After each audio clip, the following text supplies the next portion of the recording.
Welcome to Tamil காவியம். பிறக்கும் வரை அதற்கு நீயே பொறுப்பேற்க வேண்டும் என்று மூத்த பெரியவர்கள் அனைவரும் முடிவு செய்துள்ளோம். இந்த பொறுப்பிலிருந்து நீ தப்பிக்க முடியாது. நீ எங்கு சென்றாலும் எங்கள் கண்கள் உன்னை கண்காணிக்கும். ஒருவேளை நீ தப்பிக்க முயன்றால் தாமா போன்ற மகா சக்தி வாய்ந்தவர் உனக்கு துணையாக நின்றாலும் துவாரகர் பிரிவு உன்னை அவ்வளவு எளிதாக மன்னிக்காது. உன்னை நாங்கள் வேட்டையாடுவோம் என அவர் பேசி முடித்ததும் அந்த இரண்டாவது பெரியவரின் சுருக்கங்கள் விழுந்த முகத்தில் கோபம் அப்பட்டமாக தெரிந்தது. அவர் பேசி முடித்த அடுத்த நொடியே அறையில் மற்றொரு கோபமான குரல் எதிரொலித்தது. நிறுத்துங்கள்! அது வத்சலா. அபிமன்யு 3 பெரியவர்களுடன் ரகசிய அறைக்குள் இருப்பதை அறிந்து அவள் அங்கு புயலென நுழைந்திருந்தாள். பெரியவர்களும் சிவமாதவரும் அபிமன்யுவிடம் என்ன பேசப் போகிறார்கள் என்பது அவளுக்கு முன்பே தெரியும். அதனால் அவள் முகத்தில் கோபமும் கண்களில் ஆத்திரமும் கொப்பளித்தது. அவள் மூச்சிறைக்க உள்ளே நுழைந்தாள். அவள் கண்கள் முதலில் அபிமன்யுவை தேடின.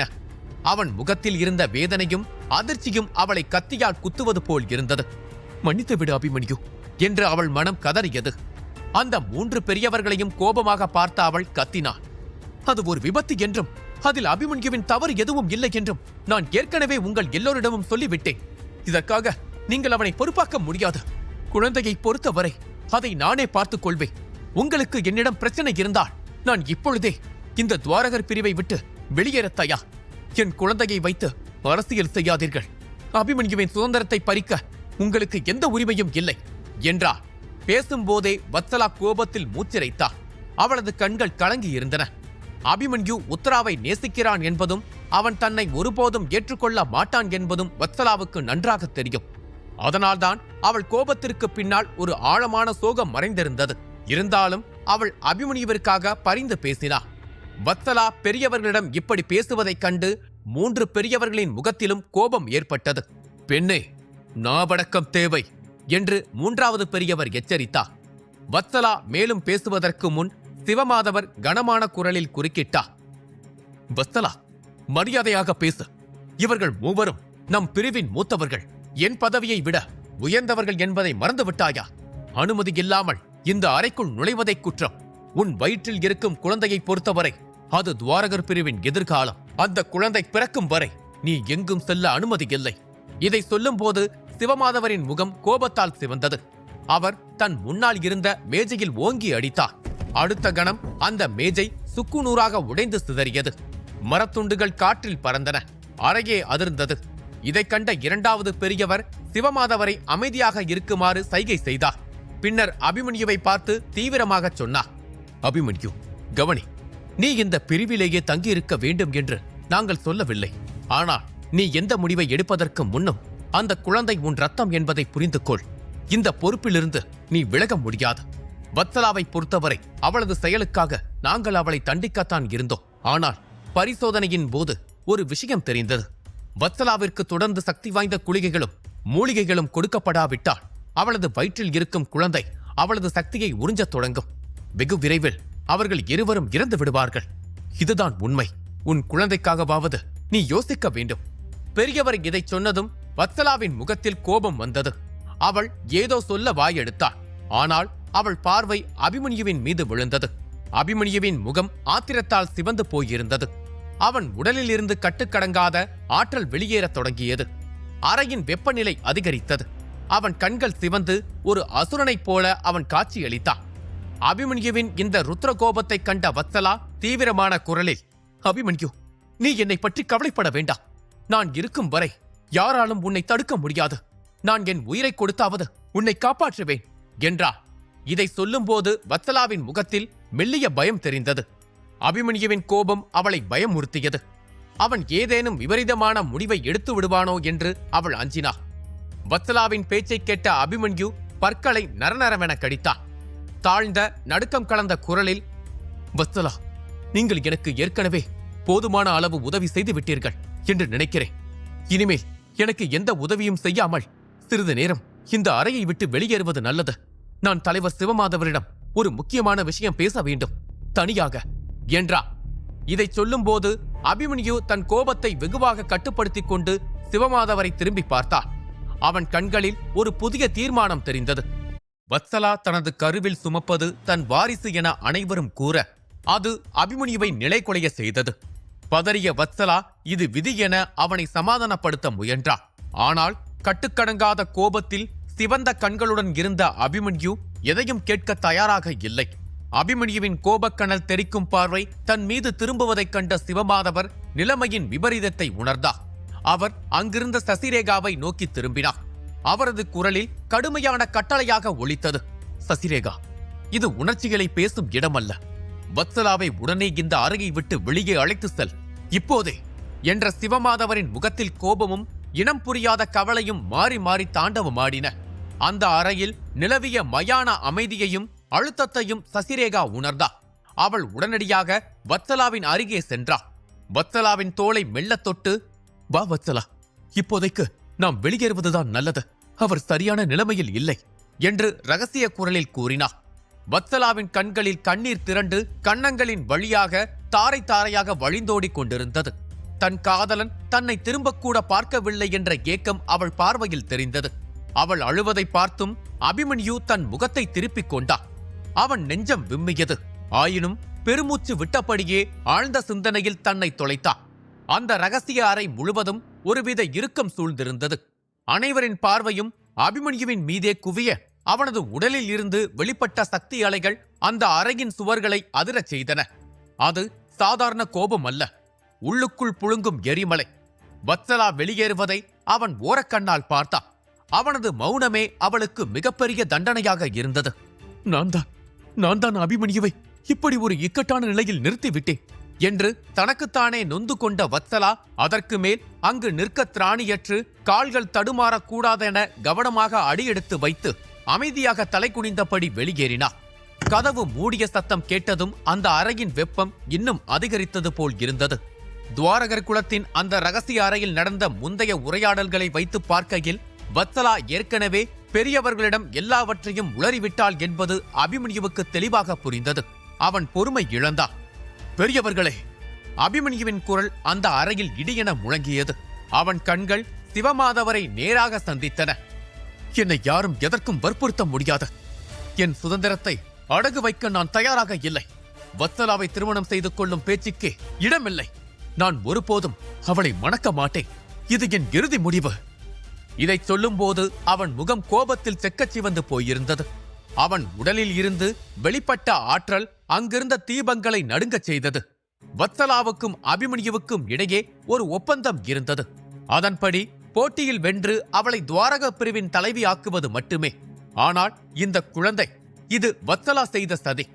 அபிமன்யுவின் இந்த ஆவேசத்தை பார்த்து சசிரேகா திகைத்து போனார். அவளது கண்கள் விரிந்தன. அபிமன்யுவா அவன்?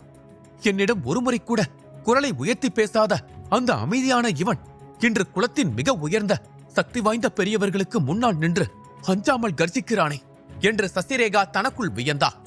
அபிமன்யு கோபத்தில் யாருடைய பேச்சையும் கேட்க மாட்டான் என்பது அவளுக்கு தெரியும். ஆனால் அவளுக்கு தெரியாத ஒரு ரகசியம் இருந்தது. அபிமன்யு இப்போது பழைய அபிமன்யு அல்ல. அவனிடம் எப்போது நிலபூத சக்தி மட்டுமல்ல, வர்ணபூத சக்தியும் பேராற்றல் வாய்ந்த இருண்ட கால இடி சக்தியும் குடிக்கொண்டிருந்தன. இந்த 3 மகா சக்திகளும் அவனுள் சங்கமித்திருந்தன. அவன் கோபத்தில் வெளிப்படுத்திய அந்த சிறு சக்தி அலையை உணர்ந்த அந்த 3 பெரியவர்களும் ஒரு கணம் அதிர்ந்து ஒருவரை ஒருவர் பார்த்து கொண்டனர். அவர்களின் ஒருவர் மெல்லிய குரலில் முணுமுணுத்தார். இவன் வெறும் நிலபூத சக்தியை மட்டும் பயன்படுத்தவில்லை. இவன் உடலில் ஓடுவது கால இடி சக்தி. ஒரு இளைஞனிடம் இத்தனை சக்திகளா? இந்த சக்திகளை கொண்டு ஒருவேளை அவனால் தேவோதய வீரனை தோற்கடிக்க முடியாமல் போகலாம். ஆனால் அங்கிருந்து தப்பித்து தன் உயிரை காப்பாற்றிக் கொள்ளும் அளவுக்கு அவனிடம் அசுர பலம் இருந்தது. சசிரேகா அவனை தடுத்து நிறுத்த நினைத்தார். அபிமன்யு, அமைதிக்கா என்று அவள் வாயெடுப்பதற்குள் அபிமன்யு தன் சக்தியை சற்றென்று அடக்கிக் கொண்டார். 3 பெரியவர்களையும் பார்த்து தன்னை நிதானப்படுத்திக் கொண்டு பேசினார். பெரியவர்களே, எனக்கென்று சில கடமைகளும் தாண்டக்கூடாத எல்லைகளும் உள்ளன. அவற்றின் காரணமாக என்னால் துவாரகர் குலத்தில் நீண்ட காலம் தங்கியிருக்க முடியாது. ஆனால் இதில் வத்சலா மட்டும் தவறு செய்யவில்லை. தெரிந்தோ தெரியாமலோ நானும் தவறு இழைத்து விட்டேன். நான் செய்த தவறுக்கு பிரதியுபகாரமாக நீங்கள் என்னிடம் எதை கேட்டாலும் அதை செய்ய நான் மறுக்க மாட்டேன் என்றான். அவன் குரலில் கோபம் மறைந்து கவலை இழையோடியது. இதை கேட்ட சிவமாதவர் 2வது பெரியவரின் அருகில் அமர்ந்தபடியே தனது கம்பீரமான குரலில் பேசத் தொடங்கினார். அபிமன்யு, நிதானமாக யோசி. நீ இந்த குலத்திலேயே நிரந்தரமாக தங்கியிருக்க வேண்டும் என்று நாங்கள் கட்டாயப்படுத்தவில்லை. ஆனால் எந்த ஒரு முடிவையும் எடுப்பதற்கு முன் ஒரு கசப்பான உண்மையை நன்றாக புரிந்து கொள். அந்த குழந்தை அது உன் இரத்தத்தில் உருவானது. அந்த உண்மையை விதியைத் தவிர வேறு யாராலும் மாற்ற முடியாது. சிவமாதவர் சற்று இடைவெளி விட்டு தொடர்ந்தார். வத்சலாவின் வயிற்றில் வளரும் அந்த குழந்தை சாதாரணமானதல்ல. அது பிறப்பிலேயே அபார சக்தி வாய்ந்ததாக இருக்கிறது. அதற்கு காரணம் உன் ரத்தம். ஏன் இப்படி நடக்கிறது என்று எங்களுக்கே முழுமையாக தெரியவில்லை. ஆனால் பரம்பரையாக தூய்மையான மற்றும் சக்தி வாய்ந்த ரத்தம் கொண்டவர்களுக்கு மட்டுமே இது சாத்தியம். உன் முன்னோர்கள் நினைத்து பார்க்க முடியாத அளவு சக்தி வாய்ந்தவர்களாக இருந்திருக்க வேண்டும். அதனால்தான் அந்த குழந்தை கருவில் இருக்கும் போதே இவ்வளவு பேராற்றலை கொண்டிருக்கிறது. சிவமாதவர் பேச பேச அவர் கண்களில் ஒரு விசித்திரமான பிரகாசம் தோன்றியது. நீங்கள் இருவரும் குழந்தை அல்ல. நடந்தது நடந்துவிட்டது. அது உன் தவறோ வத்சலா தவறோ என பார்ப்பதை விட நடக்கப் போவதை பார். எங்கள் குலப்பெரியவர்கள் அந்த குழந்தை இந்த உலகிற்கு வர வேண்டும் என்று விரும்புகிறார்கள். அதற்கு அரிதான மற்றும் சக்தி வாய்ந்த வளங்களை அளித்து அதன் ஆற்றலை மேலும் வளர்க்க நினைக்கிறோம். எங்கள் கணிப்பின்படி அந்த குழந்தையின் ஆன்ம சக்தி இப்போது இருக்கும் 3ஆம் நிலை பவராகிகளை விட பன்மடங்கு அதிகமாக உள்ளது என்றவர் குரல் சற்று தணிந்தது. அபிமன்யு, உதிரபுரி மற்றும் வேதாள குலத்தோடு உனக்கு இருக்கும் ஜென்ம பகைமையை பற்றி எங்களுக்கு தெரியும். நீ உன் அடையாளத்தை மறைத்து வாழ்ந்தாலும் வத்சலா மூலம் நாங்கள் அனைத்தையும் முன்பே அறிந்து கொண்டோம். ஒன்றை நன்றாக புரிந்து கொள். சீரான இடைவெளியில் அந்த குழந்தைக்கு சக்தி வாய்ந்த குளிகையில் கொடுக்கப்படாவிட்டால் வத்சலாவும் குழந்தையும் இறக்க நேரிடும். இது மிரட்டல் அல்ல, எச்சரிக்கை என்ற சிவமாதவரின் குரலில் இருந்த சோகம் உண்மையானது. அந்த குழந்தை வளர்ந்து விட்டால் ஒரு மாபெரும் இறை சக்தியாக உருவெடுத்து துவாரகர் குலத்தின் புகழை உச்சிக்கு கொண்டு செல்லும் என்பது அவருக்கு தெரியும். அதனால் எந்த விலை கொடுத்தாவது அந்த குழந்தையை காப்பாற்ற அவர் விரும்பினார். சிவமாதவரின் வார்த்தைகளை கேட்ட அபிமன்யு பெருமூச்சு விட்டபடியே கவலையுடன் மேற்கூரையை அண்ணாந்து பார்த்தான். அவன் மனம் அலைப்பாய்ந்தது. அப்போது தாமாவின் மெல்லிய ஆனால் உறுதியான குரல் அவன் காதுகளில் ஒலித்தது. அபிமன்யு. தாமா அவன் தோளில் மீது கை வைத்தார். இப்போது கோபப்பட்டு எந்த பயனும் இல்லை. வத்சலாவின் வயிற்றில் வளர்வது உன் ரத்தம், உன் குழந்தை என்பதை மறந்து விடாதே. அந்த யதார்த்தத்தை நீ ஏற்றுக்கொண்டுதான் ஆக வேண்டும். குழந்தையின் பொறுப்பை சிவமாதவரிடம் ஒப்படைப்பதே புத்திசாலித்தனம். உனக்கு இன்னும் நீண்ட பயணம் எஞ்சி இருக்கிறது. அதில் இந்த குழந்தை உனக்கு தடையாக இருக்கக்கூடாது. அதே சமயம் உன் வாரிசு அழியவும் கூடாது என்ற தாமாவின் வார்த்தைகளை கேட்டதும் அபிமன்யு ஆழ்ந்த சிந்தனையில் மூழ்கினார். உத்ராவின் கேள்விக்குறி தாங்கிய முகம் அவன் மனக்கண்ணில் வந்து சென்றது. நான் என்ன செய்வேன் உத்ரா என்று அவன் மனம் தவித்தது. உத்ராவிடம் நான் கொடுத்த வாக்குறுதி என்ன ஆகும்? அவளிடம் என் காதலை சொன்ன பிறகு இப்போது இன்னொரு பெண்ணின் வயிற்றில் என் குழந்தை வளர்வதை எப்படி அவளிடம் சொல்வேன்? இந்த குற்ற உணர்ச்சி அபிமன்யுவை உள்ளுக்குள் அரித்துக் கொண்டிருந்தது. தாமா மென்மையாக சிரித்தபடியே அபிமன்யுவின் கையை பற்றிக் கொண்டு, கவலைப்படாதே அபிமன்யு, எல்லாம் நன்மையாகவே முடியும், இதுவும் கடந்து போகும் என்றார். இறுதியாக தன் முகத்தில் இருந்த வேதனையை மறைத்துக் கொண்டு அபிமன்யு தலையசைத்தார். பெரியவர்களை பார்த்து தீவிரமான குரலில், சரி, என்னிடம் நீங்கள் என்ன எதிர்பார்க்கிறீர்கள் என்பதை தெளிவாகச் சொல்லுங்கள். எதற்காக என்னை இந்த அறைக்கு வரவழைத்தீர்கள் என்றார். அவன் குரலில் இன்னும் கோபத்தின் மிச்சம் இருந்தது. அதற்கு பதிலளித்த சிவமாதவர், நல்ல முடிவு. எங்கள் திறமையான பவராகிகளின் உதவியுடன் குழந்தையின் வளர்ச்சியை தற்காலிகமாக கட்டுப்படுத்தி வைத்திருக்கிறோம்.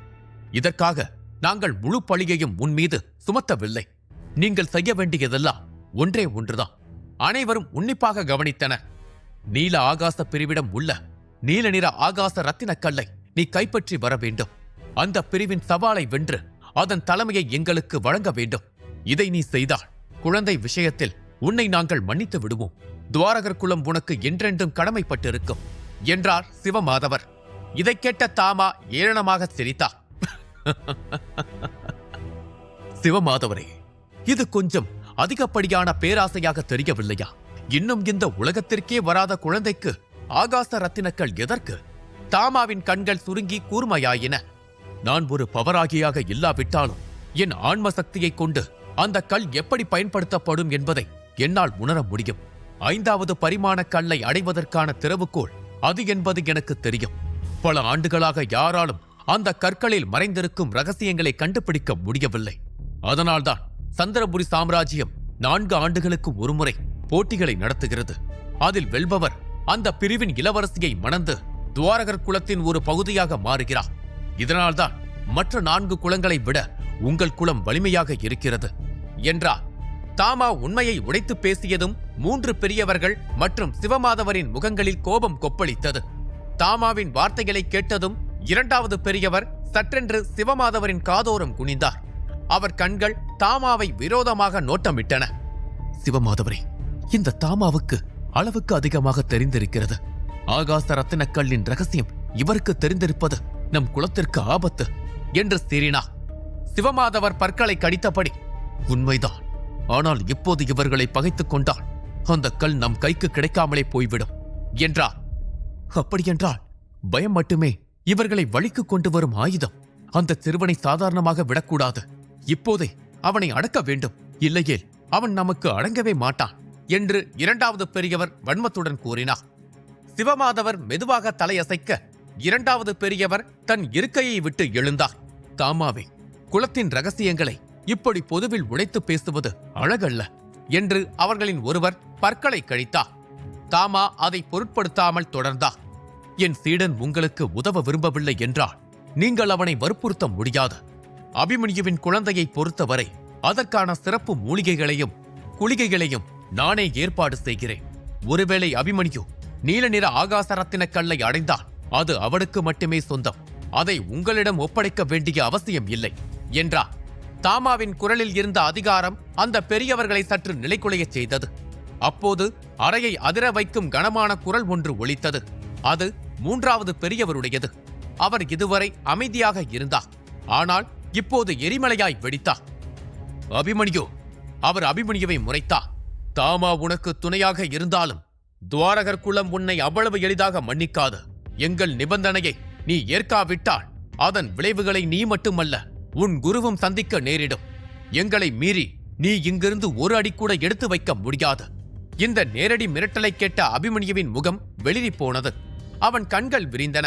தாமா அருகில் இருந்தும் ஒரு பெரியவர் தன்னை துணிச்சலாக மிரட்டுவதை அவனால் நம்ப முடியவில்லை. அவன் அதிர்ச்சியுடன் தன் குருவை பார்த்தான். தாமாவின் நெற்றியில் கவலை ரேகைகள் படர்ந்திருந்தன. தாமா அபிமன்யுவுக்கு ஒன்றும் ஆகாமல் பார்த்துக் கொள்வார் என்றாலும், ஆனால் எல்லா காலமும் அவனை காக்க முடியாது என்பது அவருக்கு தெரியும். அபிமன்யுவுக்கு ஏற்கனவே எதிரிகள் அதிகம். இதில் துவாரகர் குலத்தையும் பகைத்துக் கொள்ள அவர் விரும்பவில்லை. மற்றவர்களுக்கு கேட்காத வகையில் மந்திர ஒளியின் மூலம் தாமா அபிமன்யுவிடம் பேசினார். அபிமன்யு, இது உணர்ச்சி வசப்பட வேண்டிய நேரம் அல்ல. உனக்கு தெரியாது, ஆனால் துவாரகர் குலத்திடம் மிகவும் ஆபத்தான மற்றும் ரகசியமான ஒரு வித்தை இருக்கிறது. அது ஆன்மாவை சிறைப்படுத்தும் ஒரு பயங்கரமான கலை. அதை எதிர்ப்பது முட்டாள்தனம். இல்லை என்றால் 5 ஆதி ரத்தின கல்லில் 2 கற்கள் சந்திரபுரி சாம்ராஜ்யத்தில் இருந்திருக்காது. நீ புத்திசாலித்தனமாக செயல்பட வேண்டும். எப்படியாவது நீ அந்த கற்களை கைப்பற்ற வேண்டும். அது உனக்குத்தான் மிக முக்கியம். இப்போது பணிந்து போவது போல் நடி. தாமாவின் குரலில் இருந்த எச்சரிக்கையை உணர்ந்த அபிமன்யு தன் கோபத்தை அடக்கிக் கொண்டான். அவன் முகத்தில் ஒரு பொய்யான புன்னகையை வரவழைத்துக் கொண்டான். சரி பெரியவர்களே. அபிமன்யுவின் குரல் இப்போது நிதானமாக இருந்தது. இந்த திடீர் பிரச்சனையை சமாளிக்க நான் என்ன செய்ய வேண்டும் என்று சொல்லுங்கள். ஆனால் ஒரு விஷயத்தை தெளிவாக சொல்லிவிடுகிறேன். நான் துவாரகர் குலத்தில் தங்க மாட்டேன். வத்சலாவையும் மணக்க மாட்டேன். இதைத் தவிர நீங்கள் கேட்கும் மற்ற எந்த கட்டளையையும் நிறைவேற்ற தயாராக இருக்கிறேன் என்றவன் கட்டாயப்படுத்தப்பட்ட புன்னகையுடன் அவன் 3 பெரியவர்களையும் ஏறிட்டான். ஆனால் அவன் கண்கள் வேறு ஏதோ ஒரு திட்டத்தை தீட்டிக் கொண்டிருந்தன. குழந்தையை காரணம் காட்டி அவனை மடக்க முன்பு இருந்தே வத்சலா திட்டிய திட்டம்தானா இது எல்லாம்? அபிமன்யுவின் மனதில் என்ன ஓடிக்கொண்டிருக்கிறது? அவன் என்ன முடிவை எடுக்கப் போகிறான்? இந்த கேள்விக்கான விடைகளை அறிய மர்மமும் கற்பனையும் கலந்த இந்திரஜித் தி டிவைன் வாரியர் கதையை உங்கள் பாக்கெட் எஃப்எம்மில் தொடர்ந்து கேளுங்கள். துவாரகர் குலத்தின் பெரியவர்களும் சிவமாதவரும் வத்சலாவை மணக்க அபிமன்யுவுக்கு தொடர்ந்து அழுத்தம் கொடுத்து வந்தனர். அபிமன்யு தன்னை அமைதிப்படுத்திக் கொண்டு இந்த விஷயத்தை தீர்க்க தான் என்ன செய்ய வேண்டும் என்று கேட்டார். அந்த சமயத்தில் வெளியேறிய வத்சலாவும் சசிரேகாவும் கதவருகே நின்று கொண்டிருந்தனர். வத்சலா தன் கண்களை துடைத்தார். அவள் இப்போது திடமானவளாகவும் தீர்க்கமானவளாகவும் இருந்தாள். அபிமன்யுவின் கடைசி பார்வை அவளுக்கு பல விஷயங்களை கூறியது. அதிகார நாற்காலி எப்போதும் பெண்களையே மூலப்பொருளாக பயன்படுத்தும். அதற்கு உறவு உணர்வு என்று எதுவும் இருக்காது. அவள் குலம் மட்டுமல்ல, இந்த உலகில் அதிகாரத்தில் இருக்கும் அனைத்து குலங்களும் ராஜ்யங்களை காக்க என்ன உடன்படிக்கைக்கு வேண்டுமானாலும் செல்லும். அபிமன்யுவை தன்னை திருமணம் செய்து கொள்ளும்படி தன் குலப்பெரியவர்கள் கட்டாயப்படுத்துவது தனது நன்மைக்காக அல்ல, தனது குலத்தை மேம்படுத்த என்பதை அவள் நன்கு அறிவாள். அதை அவள் நடக்கக்கூடாது என்று நினைத்தாள். சசிரேகா வத்சலாவை பார்த்து, எதற்காக இங்கு நிற்கிறாய்? அவர்களுடைய ராஜதந்திரம் எனக்கு தெரிய வேண்டும். உனக்கு என்னதான் வேண்டும்? ஏன் இதை இப்படி குழப்புகிறீர்கள்? உனக்கு அபிமன்யுவை பிடிக்கும் என்று எனக்கு தெரியும். அதைத்தானே தந்தையும் மற்ற மூத்தவர்களும் விரும்புகிறார்கள். நீ ஏன் உள்ளே புகுந்து அதை குழப்ப பார்க்கிறாய் என்று கேட்டார். அபிமன்யுடனான காதலை நான் தான் சம்பாதிக்க வேண்டும். அவனை நானேதான் என் வழிக்கு கொண்டு வர வேண்டும். என் குலத்தவர்கள் சம்பாதித்துக் கொடுக்கும் அளவுக்கு அது இழிவானதல்ல. அதோடு இவர்கள் ராஜதந்திரத்திற்கு நான் பலியாக மாட்டேன். துவாரகர் குலத்தின் எதிர்கால தலைவி அந்த அளவுக்கு பலவீனமானவள் அல்ல என்று உறுதியாக சொன்னார். அப்போது அறையின் உள்ளே மூன்றாவது பெரியவர் அபிமன்யு அருகே வந்து, அபிமன்யு, இங்கு பார், நான் ஒன்றும் உங்கள் விரோதிகள் அல்ல. சொல்லப்போனால் எங்களுக்கு உன்னை பற்றி எல்லாம் தெரியும். நீ ருத்ரனாக நடித்ததும் எங்களுக்கு தெரியும். போட்டியில் வென்று நீ துவாரக குல வாயிலுக்குள் நுழைய நினைப்பதும் எங்களுக்கு தெரியும். ஏன், உன் பாட்டி மகாராணி தீபவதியை உதரபுரி ஆட்கள் கடத்தி சென்றிருப்பதும் எங்களுக்கு தெரியும். உனக்கு இன்னொரு விஷயம் தெரியுமா? உன் பாட்டி இப்போது உதரபுரி வசம் இல்லை. அவர் இப்போது வேறு ஒரு இடத்தில் இருக்கிறார். உனது பாட்டியின் உடல்நிலை அங்கு பராமரிக்கப்பட்டுக் கொண்டிருக்கிறது. அவர் கொஞ்சம் கொஞ்சமாக மீண்டு வருகிறார். ஆனால் அதில் சோகம் என்னவென்றால், உன் எதிரிகளுக்கு, அதாவது உனது குலத்தின் எதிரிகளுக்கு மகாராணி தீபவதி எங்கு இருக்கிறார் என்று தெரிய வந்துவிட்டது. அவர்கள் அவரை நோக்கி செல்ல அதிக வாய்ப்பிருக்கிறது. ஆனால் அவர்களை தடுக்கும் அளவுக்கு உனக்கு வலிமை இல்லை. நீ மட்டும் அடுத்த 1 வருடத்திற்குள் எப்படியாவது உன் வலிமையை அதிகரித்து உன் பாட்டியை மீட்க செல்லவில்லை என்றால் உன்னால் வாழ்நாள் முழுவதும் உன் பாட்டியை பார்க்க முடியாமல் போய்விடும். ஆனால் உனக்கு எதிராக நிற்கப் போகும் உதரபுரி மற்றும் வேதாள குலத்தின் வலிமை பெரியது. நீ எவ்வளவு முயற்சித்தாலும் உன்னால் அவர்களது நிழலை கூட நெருங்க முடியாது. அப்படி இருக்கையில் நீ எத்தனை நாட்கள் தனியாக வாழ் வீசுவாய்? உனக்கு ஒரு துணை தேவை, உனக்கு ஒரு தோள் தேவை. அதுதான் நாங்கள். நீ எங்களுக்கு உதவி செய்தால் மகாராணி தீபவதியை பாதுகாத்து அவளுக்கு சிகிச்சை அளிக்க வேண்டியது எங்கள் பொறுப்பு என்றார். துவாரகர் குலத்தின் ஒவ்வொரு பெரியவர்களும் புத்திசாலிகள். அவர்களது வியூகங்களும் எதிரே இருப்பவரை வளைத்து தங்கள் போக்கிற்கு இழுத்து வரும் அவர்களது பேச்சுக்களும் தான் துவாரகர் குலத்தின் முதுகெலும்பு. அவர்களால் தான் துவாரகர் குலம் இத்தனை நாட்களாக உயிரோடு இருக்கிறது. மூன்றாவது பெரியவரின் முகத்தில் ஒரு தந்திரமான புன்னகை தோன்றியது. கவனமாக தயாரிக்கப்பட்ட ஒரு பொறி தன்னை சூழ்ந்திருப்பதை அபிமன்யு உடனடியாக புரிந்து கொண்டான். அவன் இப்போது உதவியற்ற சூழலில் இருந்தான். அவன் அங்கிருந்தவர்களை பார்த்து, இப்போது நான் என்ன செய்ய வேண்டும் என்று நீங்கள் விரும்புகிறீர்கள் என்று கேட்டார். முதல் பெரியவர் பேசவிருந்த போது அந்த அறையின் கதவு ஒரு உரத்த சத்தத்துடன் திறந்தது.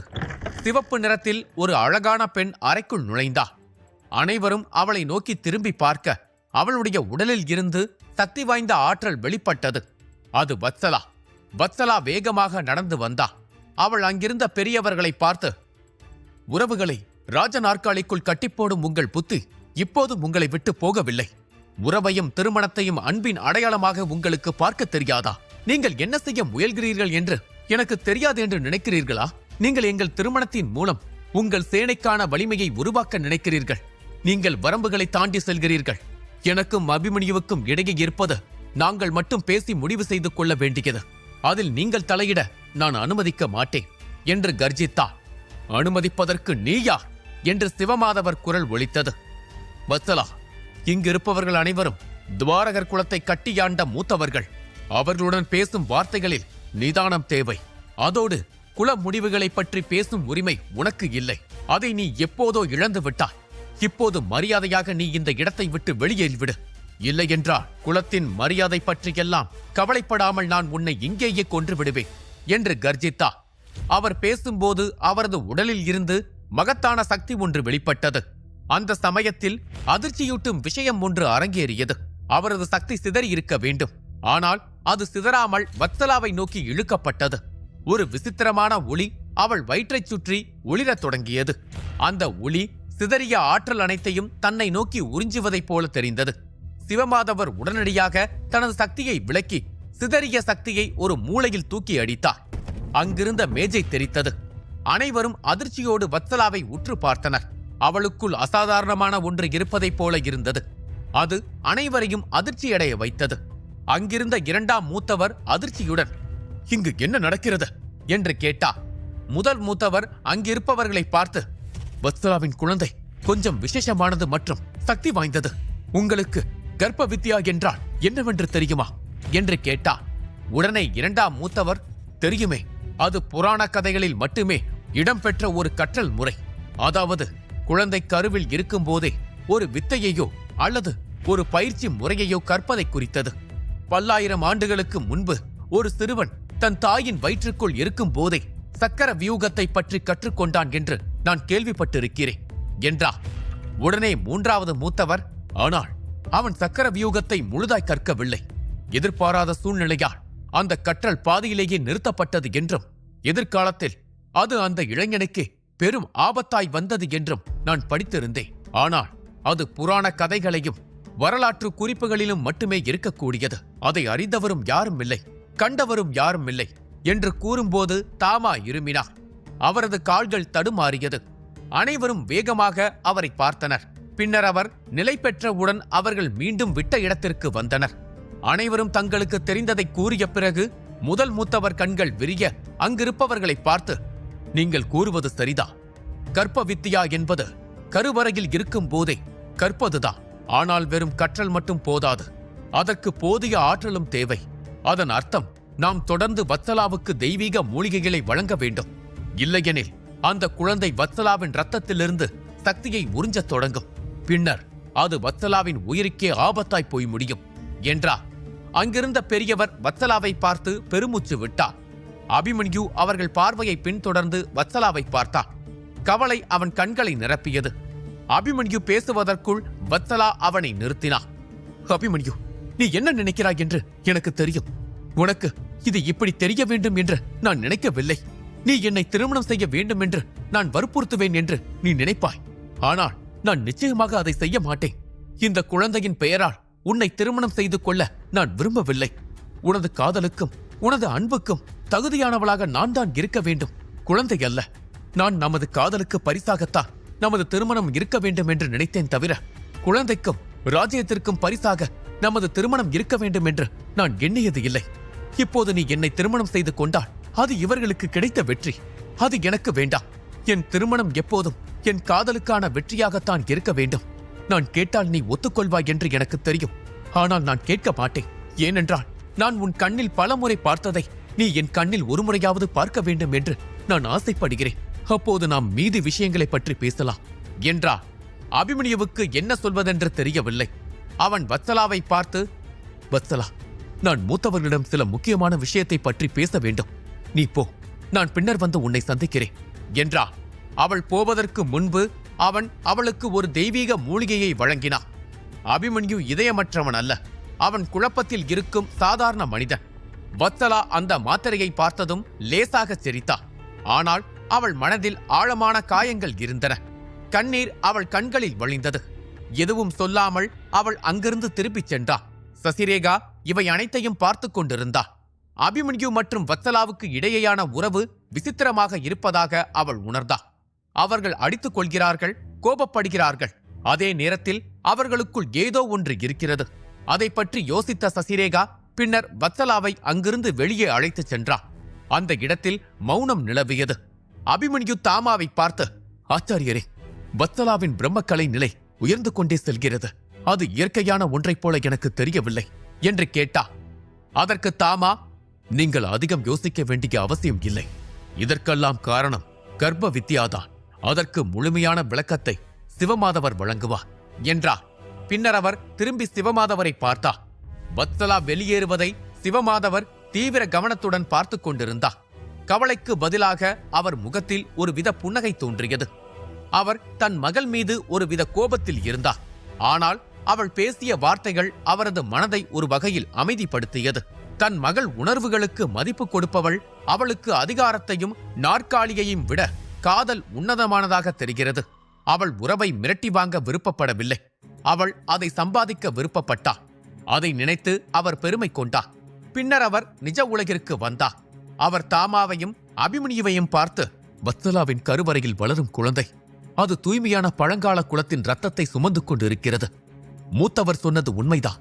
அது கர்ப்ப வித்தியாவை முழு மூர்க்கமாக கற்றுக்கொண்டிருக்கிறது. என் கணிப்பு சரி என்றால் அது கருவறையிலேயே அனைத்தையும் கற்றுக்கொண்டு பிறக்கும்போது பவித்ரோதய நிலை வீரராக பிறக்க அதிக வாய்ப்பிருக்கிறது என்றார். அபிமன்யு யோசித்துக் கொண்டிருந்தார். சிவமாதவர் மீண்டும் அவனை பார்த்து, அந்த குழந்தையின் விசேஷ சக்தி உங்கள் மூதாதையர்கள் அசாதாரணமான சக்தி வாய்ந்தவர்களாக இருந்தனர் என்பதை குறிக்கிறது. மேலும் அவர்களின் வலிமையின் ஒரு பகுதி இப்போது அந்த குழந்தைக்குள் ஊடுருவி இருக்கிறது. அதனால்தான் வத்சலாவின் பிரம்மக்கலை மிக வேகமாக உயர்ந்து வருகிறது. பண்டைய நுட்பங்கள் மற்றும் அரிய மூலிகைகளை பயன்படுத்தி குழந்தை சக்தியை உறிஞ்சும் வேகத்தையும் வத்சலாவின் பிரம்மக்கலை தானாக உயரும் வேகத்தையும் நாங்கள் குறைத்துள்ளோம். அவளுக்கு உயர்தர அமரோதய மாத்திரைகளை கொடுக்க வேண்டும். அதை சில மாதங்களுக்கு நம்மால் கொடுக்க முடியும். ஆனால் நாட்கள் ஆக ஆக கருவூலம் வற்றும். அதன் பின்னர் நம்மால் அவளுக்கு போதிய சிகிச்சையையும் மூலிகையையும் நம்மால் கொடுக்க முடியாது. அப்படி ஒன்று நடந்தால் முத்திரை உடைந்து வத்சலாவும் குழந்தையும் இறக்கக்கூடும் என்று ஆழமாக மூச்சை உள்ளிழுத்தார். பின்னர் சிவமாதவர் அபிமன்யுவை பார்த்து, அபிமன்யு, இந்த சூழலை சமாளிக்க நமக்கு நீல ஆகாச ரத்தினம் தேவை. அது வானத்தின் சக்தியை உறிஞ்சக்கூடியது. வத்சலா அதன் மீது அமர்ந்து பயிற்சி பெற்றால் அவளது உடலையும் குழந்தை சக்தி உறிஞ்சும் வேகத்தையும் நம்மால் சமநிலைப்படுத்த முடியும் என்றார். அபிமன்யு கூர்மையான பார்வையுடன் அவர்களை பார்த்தார். சிவமாதவர் அவனை பார்த்து, இந்த பணியை நீதான் செய்ய வேண்டும்.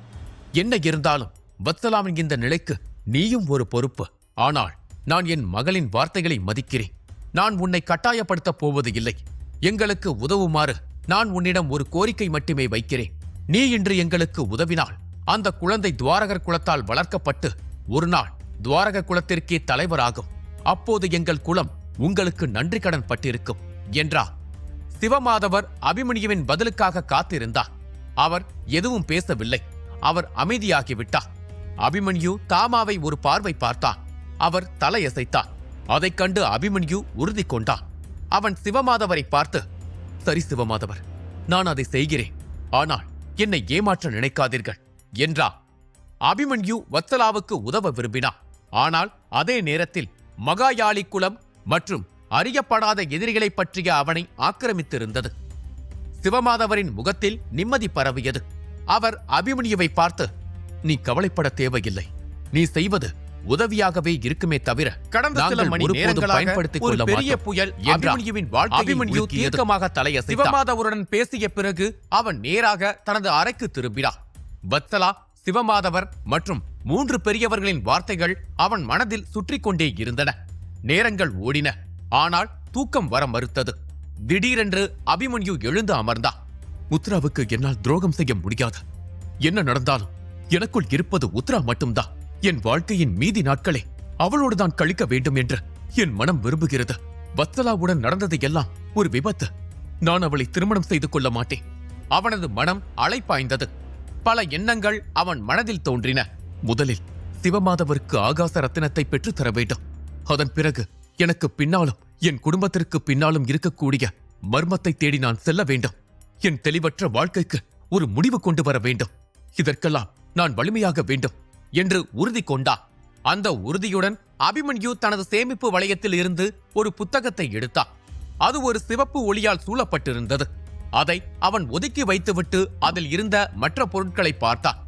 அவன் முகத்தில் மெதுவாக ஒரு புன்னகை தோன்றியது. இந்த மோதிரத்தை நான் எப்படி மறந்தேன் என்று அவன் பார்வை ஒரு நீல நிற மோதிரத்தின் மீது விழுந்தது.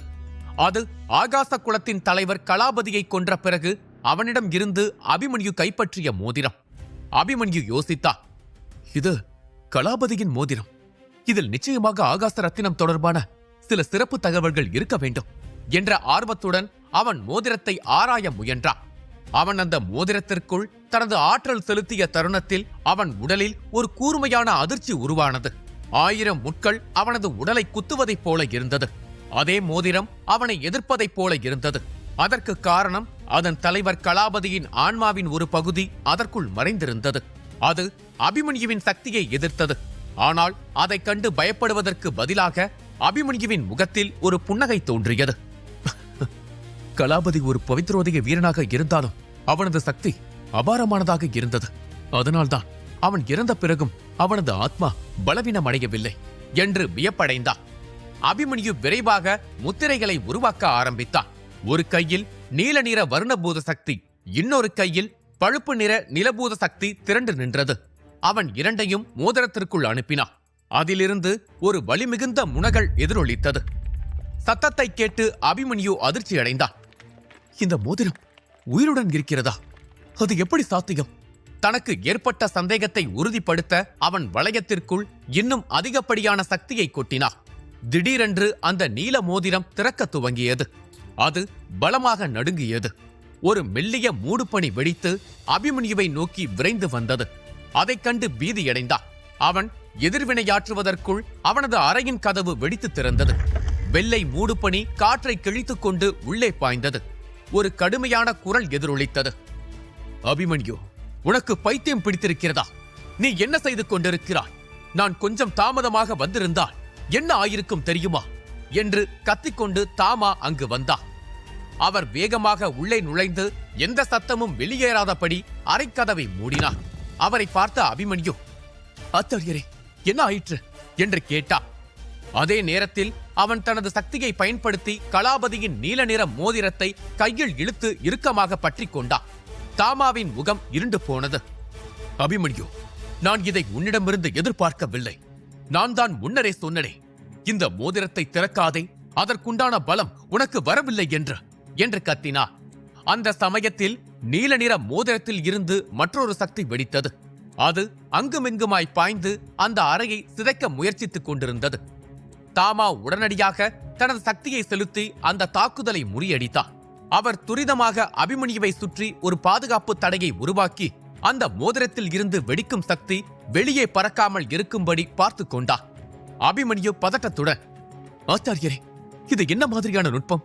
இதற்குள் ஏதாவது சக்தி ஒளிந்திருக்கிறதா? இந்த மோதிரத்திற்கு உயிர் இருக்கிறதா என்று கேட்டார். தாமா மெதுவாக சிரித்தார்.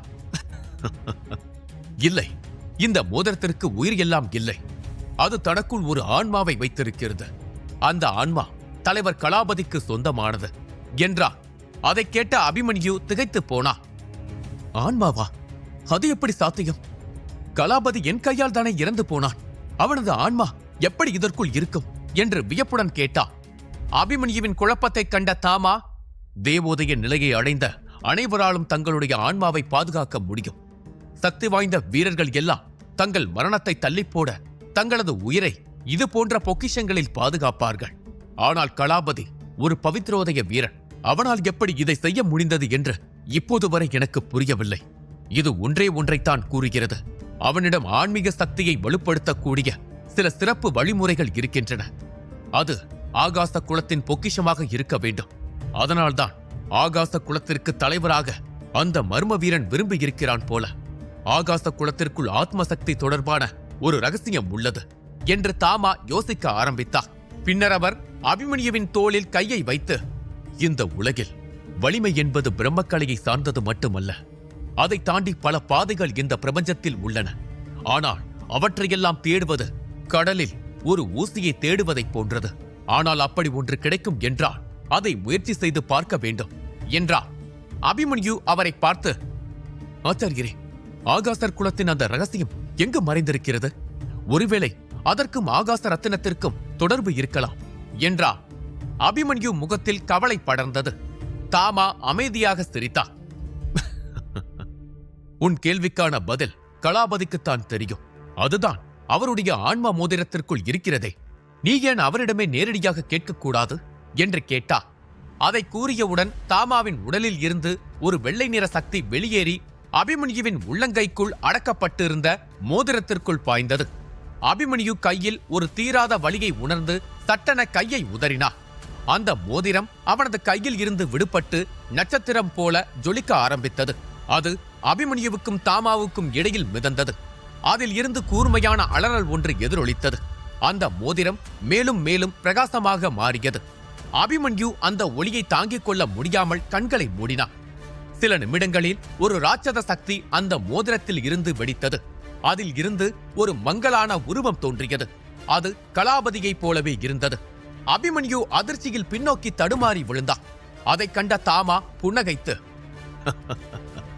பயப்படாதே, அது உன்னை பயமுறுத்த பார்க்கிறது. அவனால் எதுவும் செய்ய முடியாது. முன்னர் தப்பித்து விடலாம் என்ற தைரியத்தில் அது தாக்குதலை துவங்கியது. ஆனால் உனது வலிமை பவித்ரோதை நிலையை எட்டி இருக்கும் என்று அது எதிர்பார்க்கவில்லை. கலாபதி என்னும் முட்டாள் இன்னும் உன்னை போர்க்களத்தில் கண்ட அதே வீரன் என்று நினைத்துக் கொண்டிருக்கிறான் என்றார். கலாபதியின் ஆன்மா இதை தெளிவாக கேட்டது. அவர் முகத்தில் இருந்த அதிர்ச்சி பயமாக மாறியது. அவர் அங்கிருந்து தப்பி ஓட முயன்றார். ஆனால் அது தாமதமாகிவிட்டது. தாமாவின் சக்தி அறையை முழுவதுமாக நிரப்பி ஒவ்வொரு வழியையும் மூடியது. கலாபதியின் ஆன்மா கோபத்தோடு அபிமன்யுவையும் தாமாவையும் பார்த்து, உங்களுக்கு என்ன வேண்டும்? புதையலா? போர் நுட்பமா? எது வேண்டுமோ கேளுங்கள், உடனடியாக கொடுத்துவிட்டு கிளம்புகிறேன். நீங்கள் என் ஆத்மாவை சிறையில் அடைத்திருப்பதை மட்டும் என் குலத்தவர்கள் அறிந்தால் உங்கள் குலமே இல்லாமல் செய்து விடுவார்கள் என்று கர்ஜித்தார். தாமா சிரித்தார். உங்கள் குலத்தின் சக்தி எனக்கு தெரியாது என்று நினைக்கிறீர்களா? உன் குலம் உங்களுக்கு ஆதரவாக இருக்கும் யாழி குலம் என அனைவரை பற்றியும் எனக்கு தெரியும். ஒரே ஒரு முதியவரை தவிர என்னை பயமுறுத்தக்கூடிய ஒரு உருவம் கூட உங்கள் குலத்தில் இல்லை.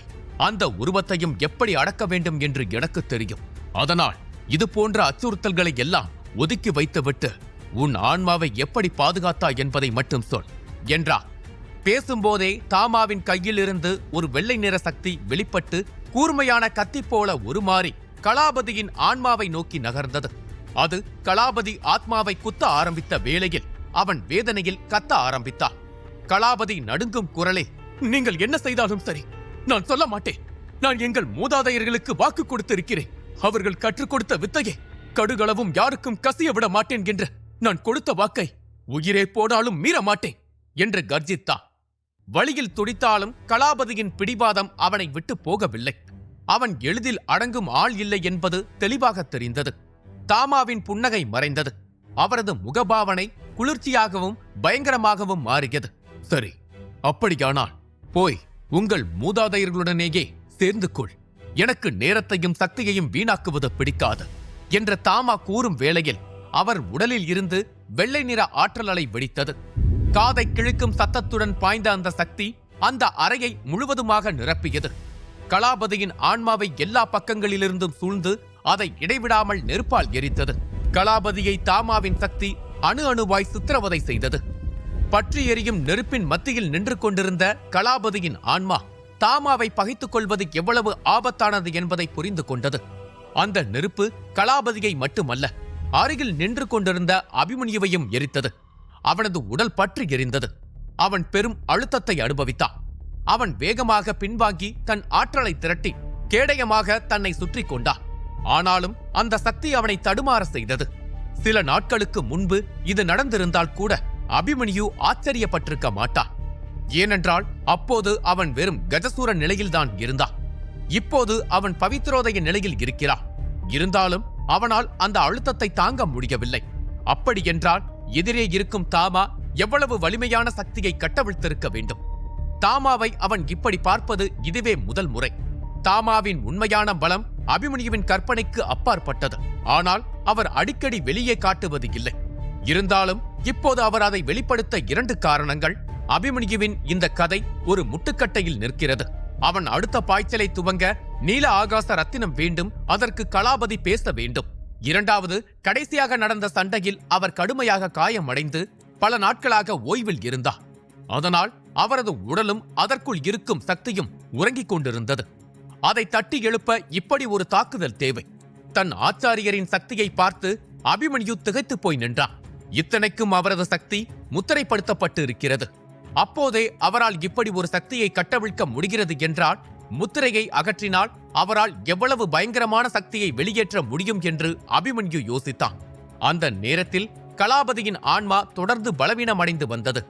இந்த கிழவனின் சக்தி தொடர்ந்து என் மீது கொட்டினால் நான் இருந்த இடம் தெரியாமல் அழிந்து விடுவேன் என்பதை அவன் புரிந்து கொண்டான். அதனால் முதலில் சீறியவன் இப்போது கெஞ்ச முயன்றான். நிறுத்துங்கள், வேண்டாம், தயவு செய்து என்னை விடுங்கள். எனக்கு எதுவும் தெரியாது. நான் உங்களை கோபப்படுத்த இதை சொன்னேன் என்று கெஞ்சினான். ஆனால் அவன் எவ்வளவு கெஞ்சினாலும் தாமாவின் நெருப்பு அவனை விடாமல் எரித்தது. சிறிது நேரம் கழித்து தாமா தனது சக்தியை விலக்கிக் கொண்டு அமைதியான குரலில், இப்போதும் அமைதியாகத்தான் இருக்கப் போகிறாயா என்று கேட்டார். அவரது முகத்தில் இரக்கமற்ற புன்னகை தோன்றியது. கலாபதியின் ஆத்மா தாமாவின் கைகளால் சித்திரவதையை அனுபவித்துக் கொண்டிருந்தது. ஒரு கட்டத்திற்கு மேல் தாமா போரை நிறுத்திவிட்டு கலாபதியை பார்த்து, இப்போதும் அமைதியாகத்தான் இருக்கப் போகிறாயா என்று கேட்டா. அவர் முகத்தில் ஒரு இரக்கமற்ற புன்னகை தோன்றியது. அந்த புன்னகையை கண்ட கலாபதியின் ஆத்மா பீதியடைந்தது. நான் சொல்வதை கேளுங்கள். என்னை கொல்வதால் உங்களுக்கு எந்த பலனும் கிடைக்கப் போவது இல்லை. நான் குலத்தலைவராக இருந்தாலும் அதை நிர்வகிக்கும் வேலை மட்டும்தான் என்னுடையது. ஆகாச குலத்தின் ரகசியங்கள், பொக்கிஷங்கள், பழங்கால கல்வெட்டுகள் என அனைத்தும் ஆகாச குல மூத்தவர்களால் முடிவு செய்யப்படுபவை என்று வலியோடு கூறினார். ஆனால் தாமா அதை கேட்பதா இல்லை. உண்மையை பெற வேண்டும் என்று முடிவெடுத்து விசாரணையை துவங்கிவிட்டால் எந்த எல்லைக்கு சென்றாவது ஒரு பதிலையாவது வாங்க வேண்டும். எதிரே இருப்பவனிடம் இருந்து நமக்கு தேவையான உண்மையை பெற முடியாவிட்டால் நமக்கு தேவையான உண்மையை நெருங்குவதற்கான வழியையாவது கண்டறிய வேண்டும். கலாபதியிடம் இருந்து நேரடி உண்மை வராத போது அந்த உண்மையை பெறுவதற்கான வழியை கண்டறிய முயற்சிப்பதே புத்திசாலித்தனம். தாமாவின் கோபம் எரிமலையாய் கொதிப்பதை கவனித்த கலாபதியின் ஆத்மா, போதும், நான் சொல்கிறேன். நீங்கள் எதிர்பார்க்கும் பதில் என்னிடம் இல்லை. ஆனால் உங்களுக்கு தேவைப்படக்கூடிய ஒன்று என்னிடம் இருக்கிறது. உங்களுக்கு ஆத்மா மறுபிறப்பு பற்றி என்னால் சொல்ல முடியும் என்றார். அதை கேட்டதும் அபிமன்யுவின் கண்கள் விரிந்தன. ஆத்மா மறுபிறப்பா என்று அவன் ஆச்சரியப்பட்டான். கலாபதி தன் பேச்சை தொடர்ந்தான். ஆத்மாவை உயிர்ப்பிக்க உங்களுக்கு 5 மர்மரத்தினங்கள் தேவை. அதில் ஒன்று ஆகாச குலத்திடமும் மற்றொன்று வர்ண குலத்திடமும் இருக்கிறது. அதை தாண்டி மீது இருக்கும் கற்களை பற்றி எனக்கு தெரியாது என்றார். அதை கேட்ட தாமா லேசாகச் சிரித்தா. சரி, அது ஒரு பக்கம் இருக்கட்டும். தேவோதய நிலையை அடையாமல் ஆத்மாவின் மறுபிறப்பை எவ்வாறு அடைய முடியும் என்பதை பற்றி சொல் என்றார். உண்மையை சொன்னால் ஆத்மாவை வலுப்படுத்தக்கூடிய ஒரு தனித்துவமான நுட்பங்கள் வேதங்களில் இருப்பதை தாமா அறிவார். ஆனால் அவை வெகு காலமாக பயன்பாட்டில் இல்லாமல் ஆங்காங்கு மறைந்திருந்தது. இந்த தலைமுறையை சேர்ந்தவர்களுக்கு அப்படி ஒன்று இருப்பதே தெரியாது. அதனால் அவர்கள் அதை அடையவும் முயற்சிக்கவில்லை, அதை பாதுகாக்கவும் நினைக்கவில்லை. அதனால் அதை பற்றி தாமாவும் யோசித்தது இல்லை. ஆனால் இன்று கலாபதியின் ஆத்மாவை கண்டதும் அவருக்கு பழைய நினைவுகள் எல்லாம் தட்டி எழுப்பப்பட்டது. பழங்கால குலங்களின் கைகளில் மட்டுமே இருக்கக்கூடிய ஆத்ம தேவ நுட்பங்கள் ஆகாச குலத்தில் இருக்கிறது என்பது தாமாவுக்கு ஆச்சரியத்தை ஏற்படுத்தியது. தாமா வேண்டுமென்றே கலாபதியை சித்திரவதை செய்து அவனை பதில் சொல்ல வைக்க காரணம், அவர் கலாபதியின் ஆத்மாவில் ஆத்மதேவ நுட்பத்தின் தடயத்தை உணர்ந்தார். கலாபதி, அபிமன்யு போன்ற ஆரம்பகட்ட வீரர்களால் அறிய முடியாததை கூட தாமா அறிவார். அவரது ஆன்மீக சக்தி அவ்வளவு ஆழமானது. அதனால் அதை பற்றிய உண்மையை அறியாமல் அவர் இதை நிறுத்த மாட்டார். இருந்தாலும் ஒரே ஒரு கேள்வி தாமாவை தொந்தரவு செய்தது. கலாபதி கூறுவதைப் போல ஆகாச குலத்தின் மூதாதையர்கள் அவ்வளவு சக்தி வாய்ந்தவர்கள் என்றால் கலாபதியின் ஆத்மா அடைக்கப்பட்டிருக்கும் விஷயத்தை அவர்கள் அறிந்திருக்க வேண்டும். அப்படி அவர்கள் அறிந்திருந்தால் அவர்கள் அதை தேடி வந்திருக்க வேண்டும். அவர்கள் ஏன் வரவில்லை? அபிமன்யு ஒரு மகாசக்தி வாய்ந்த வீரன் அல்ல. அவர்கள் நினைத்தால் அவனை கொன்றுவிட்டு கலாபதியின் மோதிரத்தை எடுத்து சென்றிருக்கலாம். இருந்தும் ஏன் அவர்கள் அதை செய்யவில்லை? இதை பற்றி யோசிக்கும் போது தாமாவுக்கு மகாயாளி குலத்தின் ஞாபகம் வந்தது. மகாயாளி குலம் சக்தி வாய்ந்த குலம். அது ஆகாச குலத்தின் அரியணைக்கு ஆசைப்படுகிறது. அந்த குலத்தின் இளைஞருடன் போட்டி போடும் அளவுக்கு ஆகாச குலத்தில் ஆள் இல்லை. என் கணிப்பு சரியென்றால் ஆகாச குலத்தின் தலைவர்களுக்கு அபிமன்யுவிடம் கலாபதியின் ஆன்மா இருப்பது தெரிந்திருக்க வேண்டும். ஆனால் அவர்கள் அபிமன்யுவை கொல்ல விரும்பவில்லை. அவர்கள் அவனை தங்களுக்காக போட்டியில் இறக்க விரும்புகிறார்கள். 2 எதிரிகள் நம்மை நெருங்கினால் அதில் பலமான எதிரியை மற்றொரு எதிரியுடன் கூட்டணி சேர்ந்து கொள்ள வேண்டும். பின்னர் மீதி இருக்கும் எதிரியை எளிதில் சமாளிக்கலாம். ஆகாச குலம் அபிமன்யுவை தங்கள் குலத்தின் தலைமை பதவிக்கு உயர்த்தி அதன் மூலம் மகாயாளி குலத்தை அடக்க திட்டமிட வேண்டும். ஆனால் அதன் பிறகு அவர்கள் என்ன செய்வார்கள் என்று தெரியாது. ஒருவேளை அவனுடைய ஆத்மாவை சிறைப்படுத்தினார் என்று தாமா அதிர்ச்சியடைந்தார். அபிமன்யுவின் ஆத்மாவை அவர்கள் சிறைப்படுத்தினால் அபிமன்யு அவர்களின் கைப்பாவை ஆகிவிடுவார். அதன் பிறகு அவனை அரசனாக நியமித்து அவர்கள் ஆட்சியை நடத்தலாம். சரியாக சொல்ல வேண்டும் என்றால் அபிமன்யுவின் பலம் அவர்களுக்கு தேவை. ஆனால் அவனது மூளை அவர்களுக்கு வேண்டாம். அதனால் அவர்கள் மூளையாகவும் அபிமன்யு அதை செயல்படுத்தும் கருவியாகவும் மாற்ற அவர்கள் திட்டம் தீட்டி இருக்க வேண்டும். இப்போது அபிமன்யு முன்பு 2 வழி இருக்கிறது. ஒன்று, ஆகாச குலத்திற்கு சென்று ஆகாச ரத்தினத்தை கைப்பற்றுவது. இன்னொன்று, அந்த பக்கமே தலை வைத்து படுக்காமல் இதை மொத்தமாக மூடுவது. ஆனால் ஆபத்தை எதிர்கொள்ளாமல் வளர்ச்சியை பார்க்க முடியாது. அபிமன்யுவை வளர்க்கக்கூடிய அடுத்த கட்ட பொக்கிஷமாக ஆகாச ரத்தினம்தான் இருக்கும். அதனால் அதை கைப்பற்றித்தான் ஆக வேண்டும். அதே நேரத்தில் அபிமன்யுவின் ஆத்மா சிறைப்பிடிக்கப்படக்கூடாது. அதற்கு ஒரே வழி அபிமன்யுவின் ஆத்மாவை வலுப்படுத்துவது. நீண்ட நேர யோசனைக்கு பிறகு தாமா மீண்டும் கலாபதியை பார்த்து, சரி, உனக்கு கடைசியாக ஒரு வாய்ப்பு தருகிறேன். ஆத்மாவை வலுப்படுத்துவதற்கான வழிமுறை என்ன? அதை சொன்னால் உன்னை விட்டு விடுகிறேன் என்றார். அதற்கு கலாபதியின் ஆத்மா, நான் குலத்தலைவரான போது ஆகாச குல பழங்கால கல்வெட்டு இருக்கும் குகைக்கு செல்வதற்கான வாய்ப்பு எனக்கு வழங்கப்பட்டது. அங்கு ஒரு நீலரத்தின கல்லிலிருந்து ஒரு மேம்பட்ட நுட்பத்தை கற்றுக்கொள்வதற்கான அனுமதி எனக்கு வழங்கப்பட்டது. அந்த நீலரத்தினம் சாதாரணமானது அல்ல. அதன் சக்தியை என்னால் கூட அரை மணி நேரம் மட்டுமே தாங்க முடிந்தது. இருப்பினும் அங்குதான் நான் ஒரு புது ஞானத்தை அடைந்தேன். முதலில் அந்த நீலரத்தினத்தில் இருந்த கல் என் உடலுக்குள் நுழையும் போது எனது இரத்த நாளங்கள் புத்துணர்ச்சி அடைந்தது. எனது மனம் லேசாவதைப் போல இருந்தது. என் மூளையில் இருந்த குழப்பங்கள் அனைத்தும் தெளிவடைந்தன. அடுத்த கணம் எனது ஆன்மா விடுதலை அடைவது போல இருந்தது. முதல் முறையாக என் உடலுக்குள் என்னைப் போல இன்னொருவன் இருப்பதை நான் உணர்ந்தேன். மூத்தவர்கள் அதுதான் ஆத்மாவின் முதிர்ச்சி என்று கூறினார்கள். ஆத்மாவின் முதிர்ச்சிதான் ஆத்மாவின் மறுபிறப்பு என்று அழைக்கப்படுகிறது. அதை நான் அடைந்த போதுதான் ஆகாச குலத்தின் தலைவர் என்ற பொறுப்பு என் கைக்கு வந்தது. ஆனால் அதன் பிறகுதான் நான் ஒரு உண்மையை உணர்ந்தேன். ஆகாச குலத்தின் தலைவர் பதவி என்பது ஒரு பொம்மை பதவி. தலைவர் என்பவர் வெறும் காட்சிக்காக மட்டுமே இருக்கிறார். அனைத்து அதிகாரமும் பெரியவர்கள் மற்றும் ஆகாச குலத்துடன் கூட்டணி வைத்திருக்கும் யாழி குலத்திடம் மட்டுமே உள்ளது என்றார்.